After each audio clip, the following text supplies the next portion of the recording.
En 2013, une collaboration de chercheurs de UC San Diego, de Cornell et de Facebook publie des résultats stupéfiants. En modifiant légèrement l'algorithme de newsfeeds de Facebook, ils ont affecté l'humeur d'une centaine de milliers d'individus. Jusque-là, on a parlé du problème de la morale des IA de manière assez abstraite et vous avez peut-être eu l'impression qu'il s'agissait d'un problème pour les futures générations. Eh bien aujourd'hui, et dans les vidéos à venir, on va voir que non. Le problème de la morale des IA est un problème urgent qui a des conséquences majeures dès aujourd'hui. En fait, je vais même essayer de vous convaincre que ça fait déjà plusieurs années que l'entité la plus puissante du monde est une IA.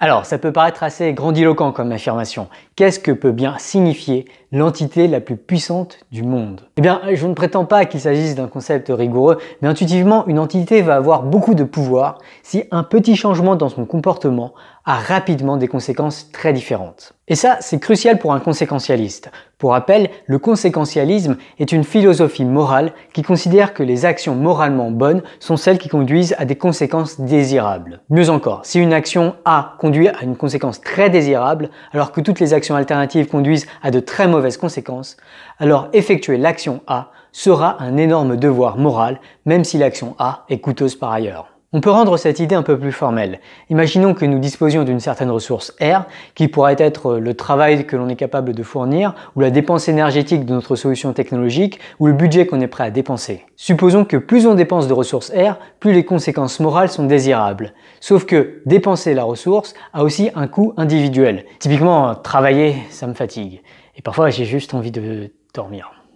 Dès lors, on peut quantifier le devoir moral du conséquentialiste en regardant comment la dépense de la ressource R affecte les conséquences morales versus comment cette dépense additionnelle affecte le coût individuel.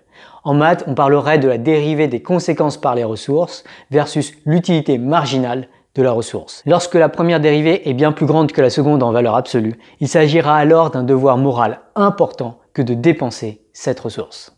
Et c'est pour ça que M. Phi aime bien introduire l'idée d'un bouton pour mettre en exergue nos devoirs moraux. Si l'effort ne consiste qu'à appuyer sur un bouton, tout coût individuel disparaît alors et on est alors confronté à un dilemme purement moral. Et je vous renvoie d'ailleurs vers ces nombreuses excellentes vidéos pour plus de détails. Ce type de raisonnement permet également de mieux prioriser les batailles morales. Sachant que nos ressources R sont limitées, selon le conséquentialisme, il nous faut optimiser la gestion de nos ressources. Imaginons ainsi deux causes C1 et C2 et supposons qu'on dispose d'une unité de ressources additionnelles à investir. Pour savoir s'il vaut mieux investir dans C1 ou C2, il s'agit alors de comparer l'impact d'une unité de ressources sur la cause C1 et celle sur la cause C2. Là où l'impact est plus important est là où il faudra investir l'unité de ressources en question. Qui plus est, selon le conséquentialiste, il sera une faute morale que de l'investir au mauvais endroit.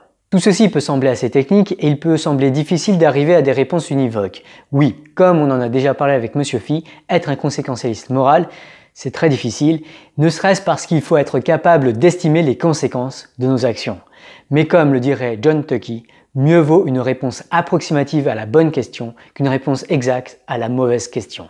En particulier pour un conséquentialiste, il s'agira d'un devoir moral préalable que de déterminer quelles sont les actions qui, pour une unité de ressources donnée, auront le plus d'impact bénéfique. C'est d'ailleurs cette ligne qu'a suivi le mouvement Effective Altruism ou l'association GiveWell qui cherche notamment à quantifier la bonne utilisation des dons par différentes charités. J'en profite aussi pour vivement recommander les excellents podcasts anglophones de Julia Galef ou de 80,000 Hours qui sont dans cet état d'esprit.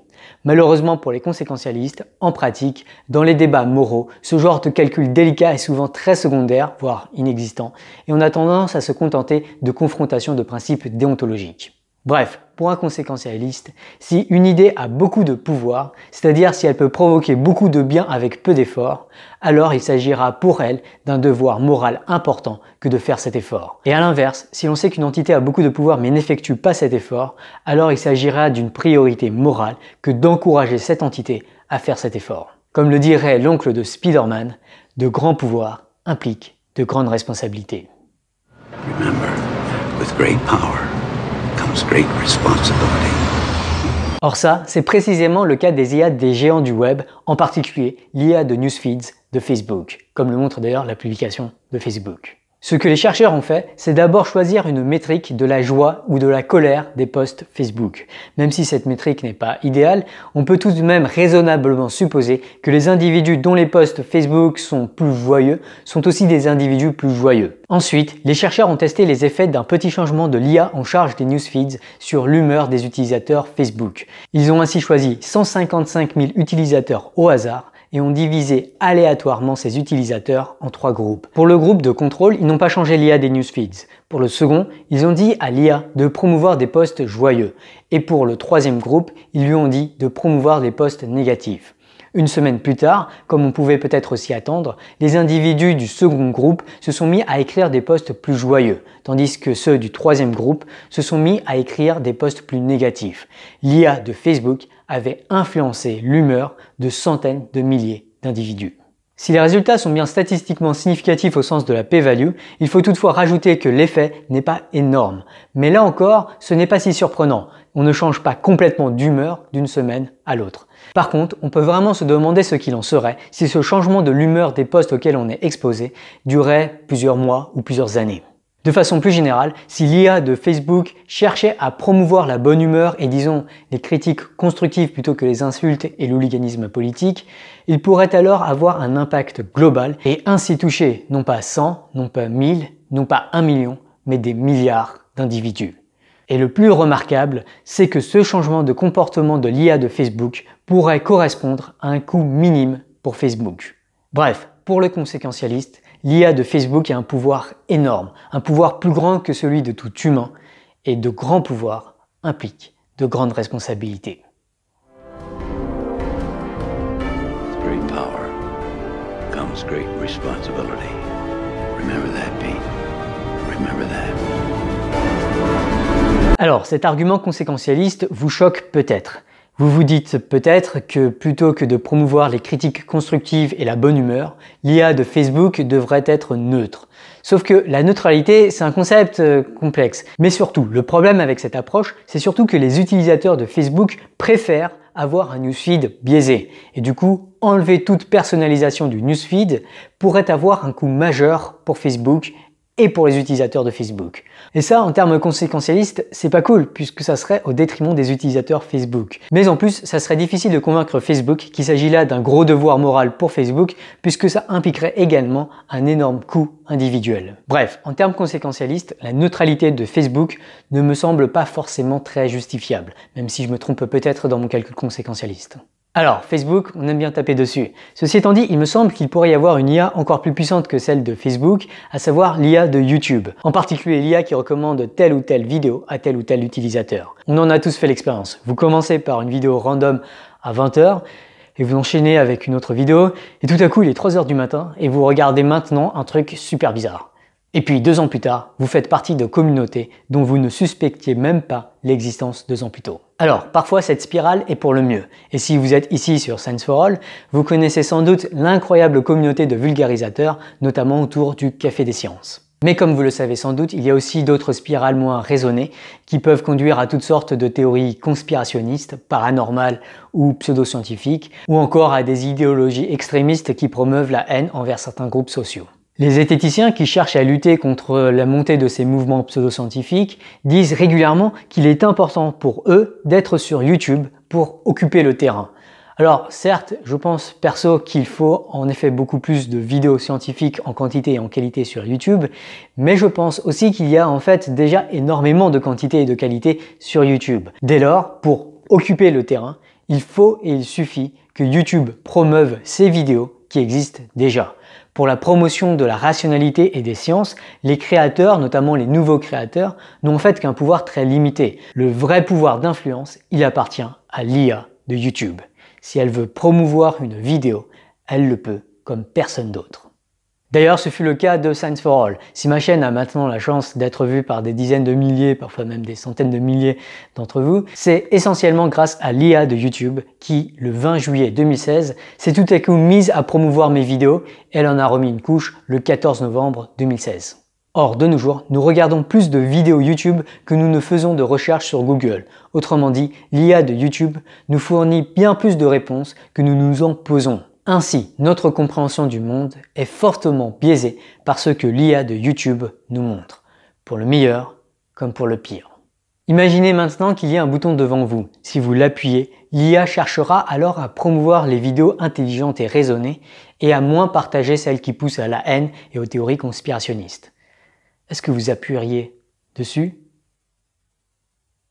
Avant de revenir à vos questions, quelques annonces. Je serai à Paris le 30 juin avec Monsieur Phi. On vous parlera de la mort dans un café parisien, donc il faut vous inscrire. C'est organisé par l'Association française de transhumanisme et voilà, on va essayer de défendre encore cette idée sur laquelle la mort c'est quand même un truc pas cool et que ça serait bien notamment de pouvoir ne pas vieillir, ça serait cool. Et j'annonce aussi que je serai au Palais de la Découverte le 7 juillet à 16h pour vous parler du démon de Solomonov. Donc maintenant peut-être qu'il y en a qui connaissent un petit peu le démon de Solomonov puisque c'est le chapitre 7 de mon livre. Ce sera notamment pour vous l'occasion de visiter le Palais de la Découverte, notamment cette nouvelle section qui a été ouverte au Palais de la Découverte qui correspond à l'informatique. La dernière fois, j'étais revenu sur l'épisode sur les 5 scénarios catastrophes causés par une intelligence artificielle. Zaido2 me fait remarquer que j'ai parlé uniquement de dystopie et pas d'utopie. Et du coup, la question qui se pose, c'est est-ce qu'une utopie est quand même assez possible ou est-ce que dès qu'il y aura une intelligence artificielle de niveau humain, on risque vraiment tous d'y passer? Alors tout d'abord, c'est intéressant de voir que notamment les scénarios 3 et 5, au début, tout se passe bien. Hein, et c'est possible que tout finisse par bien se passer, que les maladies soient toutes soignées, qu'il y ait bien les biens de base accès pour tous les humains et qu'on ait même accès à plein de vies associatives, qu'on fasse tous les projets fascinants qu'on a envie de faire et qu'on développe de plus en plus de divertissements de plus en plus élaborés, de plus en plus amusant, fun. Je pense qu'une utopie est tout à fait possible, mais en bombaisien, la question en fait serait plutôt de savoir est-ce qu'une utopie, ou en tout cas un monde qui ne disparaît pas, est plausible. Et je dois bien dire que avant d'avoir travaillé un peu sur ces dernières vidéos, j'étais relativement confiant. Je me disais oui, il y a ce danger, mais il suffit de le régler et après ce sera bon. Et en fait, en préparant ces vidéos, je me suis rendu compte que le danger, je l'avais largement sous-estimé. Notamment, il y a deux choses que je pense avoir vraiment sous-estimées. Le premier, c'est tous les risques potentiels. Je pense qu'avec ces scénarios, on voit bien qu'il y a beaucoup de risques, beaucoup de causes possibles, beaucoup de façons pour que les choses aillent mal. Aujourd'hui, il y a encore des milliards d'euros qui sont investis dans la recherche sur créer des robots juste pour tuer.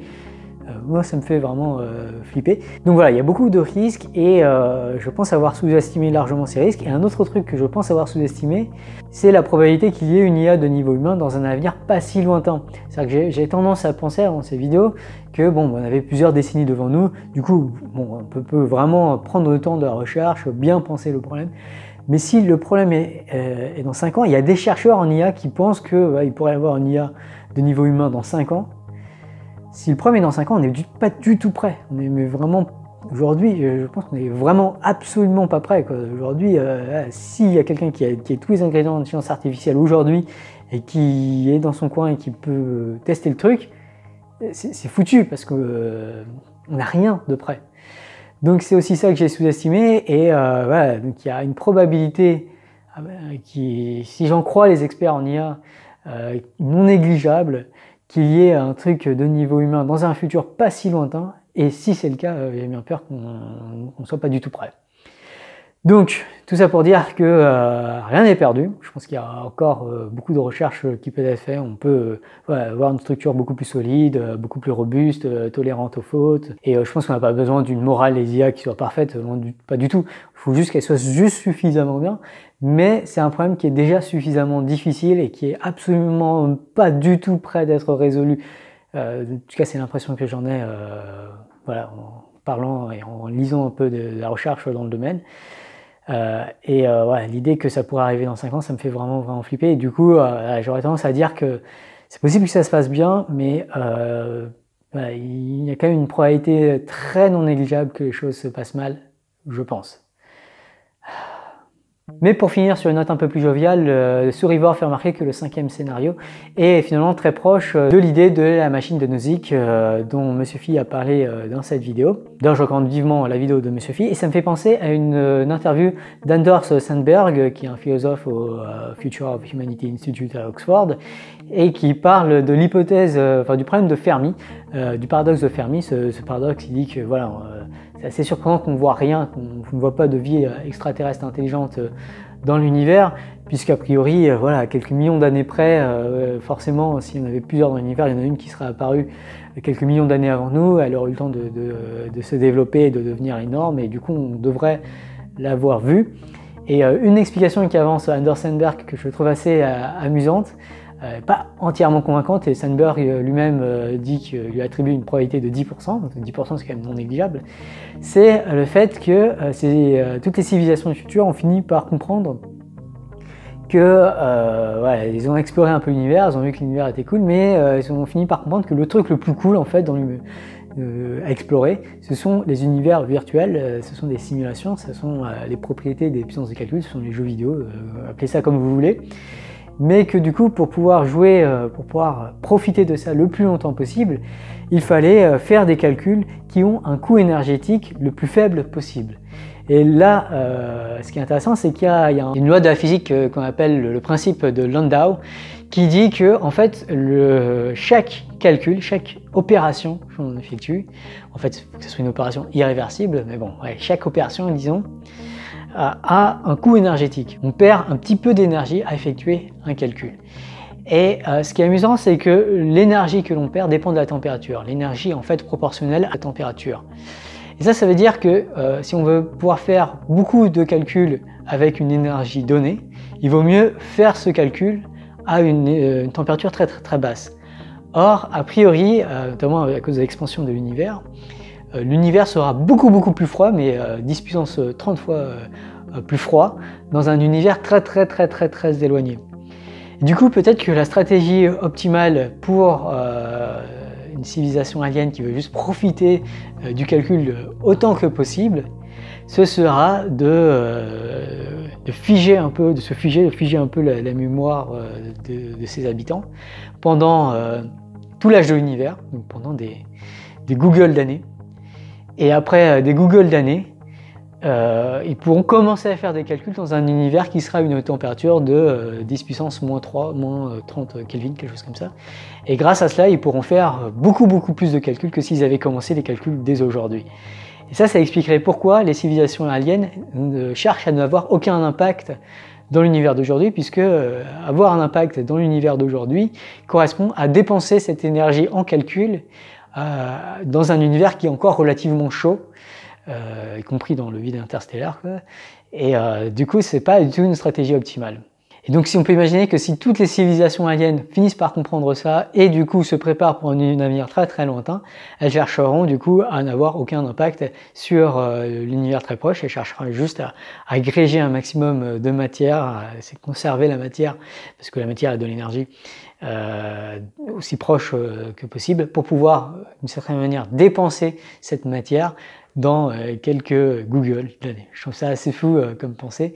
Pas forcément ultra réaliste, mais pas forcément ultra débile non plus. Hey, j'espère que vous avez aimé cette vidéo et que ça vous a fait notamment réfléchir à la notion d'altruisme efficace. Je pense qu'on est beaucoup à vouloir que le monde se porte mieux qu'il ne se porte aujourd'hui, mais pour pouvoir y arriver, il est important d'essayer de saisir, d'identifier notamment les opportunités, les façons de faire pour vraiment améliorer significativement le monde et pas pour avoir juste l'impression d'avoir fait une bonne action. D'ailleurs, toute l'approche de cette vidéo est fortement influencée par l'excellent podcast 80,000 Hours que j'ai écouté, que j'ai binge écouté au cours des dernières semaines. C'est vraiment excellent. Je vous recommande vivement, si vous êtes à l'aise avec l'anglais, je vous recommande très vivement d'écouter ce podcast et ça va vous donner une perspective complètement différente sur les problèmes de société. On se rend compte quand on écoute ce podcast qu'il y a des problèmes ultra chauds, par exemple les robots autonomes tueurs qui sont vraiment flippés, mais aussi d'autres problèmes comme par exemple la sécurité en intelligence artificielle, qui sont des sujets vraiment, les gens de 80,000 Hours, les gens interviewés notamment sont tous des experts qui ont énormément réfléchi à la question de l'altruisme efficace, comment faire un maximum de bien bien en travaillant aujourd'hui de façon assez concrète. Et vraiment ce qui ressort constamment de ces discussions, mais vraiment quasiment à chaque fois, c'est le problème du danger de l'intelligence artificielle. Et c'est pour ça que je pense que c'est très très important. Voilà, si vous avez les compétences, notamment si vous êtes à l'aise avec certaines notions techniques, ou si vous êtes aussi à l'aise dans les relations, si vous avez un réseau, si vous êtes capable d'influencer les gens qui vont influencer les décisions, je pense que c'est très très important que si vous voulez en plus faire quelque chose de bien dans votre vie, dans votre travail, plutôt qu'avoir un travail où voilà, on a juste un employé classique et en fait on contribue d'une certaine manière, par exemple à l'algorithme de YouTube à juste maximiser le nombre de vues, qui est un objectif qui est finalement pas si différent de maximiser les trombones. Si vous sentez une petite crise morale et vous vous dites qu'il faut peut-être essayer de faire des trucs davantage mieux, voilà, écoutez vraiment 80,000 Hours, c'est le premier pas. Et puis si vraiment l'envie vous prend, il y a des carrières possibles dans ce genre de domaine. Souvent ça demande quelques sacrifices forcément individuellement, notamment au niveau salarial, mais il y a beaucoup de récompenses aussi, puisque là vous aurez vraiment l'impression de contribuer à ce que l'on vive dans une meilleure société, ce qui est je pense quelque chose d'assez urgent. On a besoin de beaucoup plus de main d'œuvre, beaucoup plus de gens qui sont capables de bien réfléchir à ces problèmes et de fournir des solutions à tous ces problèmes. Si vous avez aimé cette vidéo, pensez à la liker, à la commenter, à la partager, pensez à vous abonner pour ne pas manquer les futurs épisodes. Merci aux tipeurs pour leur don et j'espère que vous serez là la prochaine fois. Ce qu'il y a d'intéressant dans l'approche conséquentialiste, c'est que la question morale fondamentale n'est plus la question « que dois-je faire ?», mais la question « que voulons-nous ? Quel objectif visons-nous pour le monde ?» Some of the things that we think are most important are kind of global priorities research, so trying to figure out which problems are most important, given that not many people work on that. Disease control, pandemic prevention. We think people underestimate pretty significantly how easy it could be for civilization to be pretty destabilized by a disease that killed hundreds of millions or billions of people. We're very interested in the development of kind of new technologies. There's a bunch of different possible technologies that could have like a very big effect in history. One of the ones that's most prominent, and people discuss it a lot now, is artificial intelligence. So what if we managed to make machines that could do general reasoning the way that humans do, but do it a lot faster perhaps, or a lot more cheaply? How could that transform society? And obviously that could have very positive effects. If you could get these like AIs doing tasks that humans can't do, or doing all kinds of things that we do now, but for us, so we could just have lots of leisure time, or at least a lot more wealth. But it could also potentially go badly if kind of the wrong people control this technology, or they apply it in the wrong way, or the AI system is kind of designed in a way that puts it at odds with kind of human interests.